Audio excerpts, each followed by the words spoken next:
and welcome back to the Audio Elgin podcast. This is your host, Abigail Fritz, and today I'm speaking with Ken Daughtry about growing up at the Butler brick plant. Could you start by telling me where you were born and a little about your parents? I was born at the Brickyard, which is about 6 miles out of Elgin. My dad worked at the brick plant, and it was a company town. At that time, there were 2 busloads of kids that went to the Elgin schools that lived on the plant. And my mother was a stay-home mother, and then I thought she was old, but she was probably in her 30s. They offered a class at the hospital in Elgin because they couldn't get nurses. So they had one RN there, and she taught a class to get more nurses certified. Yeah. And so my mother took the class, and she took the state exam and all and became an LVN. What did your dad do? He worked different jobs at the plant. He died with emphysema. He smoked, plus I can remember we could go up on the plant during the working hour, and I remember going up to his job, and he was in what they called the clay shed, where they brought in all the sand and the clay and dumped it to get ready to make the brick. And you couldn't see 20 feet in front of you because it was so much dust and all. None of the men had masks or anything. And it was, like I said, it was a company town. They had a grocery store, gas, everything there at the plant. And they had homes that everybody, lived in. They paid token rent. I think our rent was like $8 a month. And you had free utilities and all that the Brickyard provided. And they had wells and they had water. And they had natural gas and everything, there in the homes. We were poor, but we didn't realize it because everybody was the same as we were, But we always had plenty to eat because we always had a garden and raised chickens and had a hog and milk cow. And you had a company store, so you had your little coupon book that you'd go and buy groceries with. At that time, right across the tracks on the right was a locker plant. People had a locker, probably 2 foot square or something, that they put the frozen meat in because nobody had electricity or they didn't have a freezer at home. Yeah. I can remember after the war, we got our first freezer. And when I left home when I was 20-ish, still had that same freezer. It had lasted all those years. And that was a big deal to have a freezer. And every year Christmas was a big deal. They gave fruit and candy to all the families, and we'd go to the store at night before Christmas and help sack all that up. They had a big Christmas tree, and all the families came there.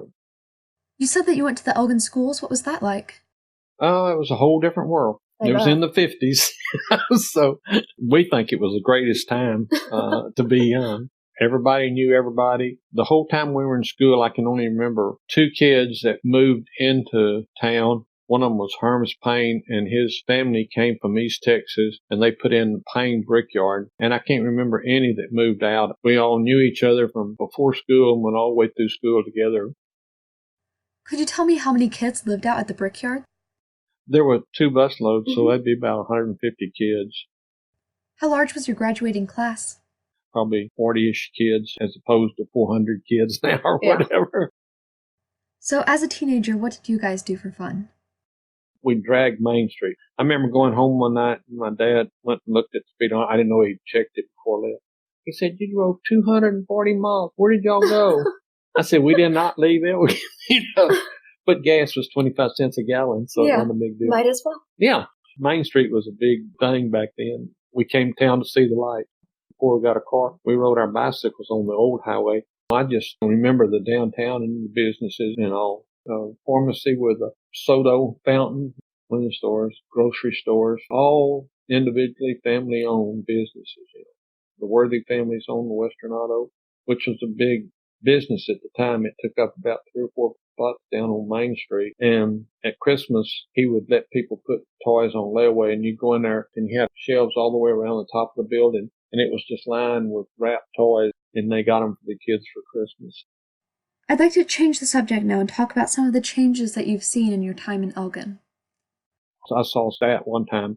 The percent of people in Bastrop County that work in Travis County was like 90% or something. So all the jobs are there. So people, that work in Austin and they basically shop in Austin, plus the Walmarts everywhere, killed all the small businesses. Yeah. And they were all very supportive of the community and the school, which all changed, after they all went out of business. A lot of the people that had the stores, they'd worked their whole life at them, and they started dying. The kids couldn't come in and buy the business and survive. The old ones owned the building, had all their inventory paid for, and they probably had money in the bank. If they had a bad month, it wasn't killer. So many of them now, they don't realize how much capital they have to have in order to stay in business. And they just don't have the traffic. You see some of them open up and you walk into them, and if they sold everything in there every month, they wouldn't survive. And they don't realize that when it's their dream. Yeah. I'm going to have this business and everybody's going to love it. But it doesn't happen. There's not enough traffic.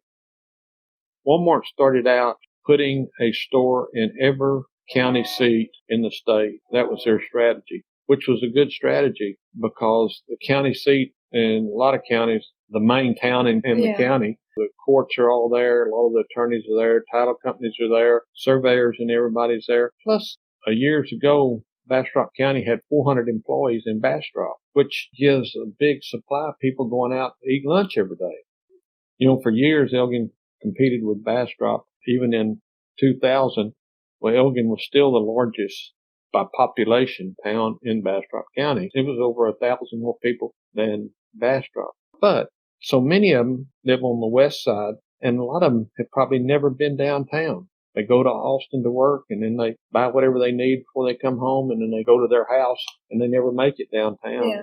So it's a whole different dynamic, and they don't have the traffic. That was Ken Daughtry speaking about his experiences with the Butler Brick Plant. I'd like to thank him for his great interview in addition to all of you who are listening. If you'd like to learn more about Elgin's history, you can check out the rest of the Audio Elgin podcast or visit us at the Elgin Depot Museum, which is located on Main Street and is open Wednesdays through Fridays from 10 to 2.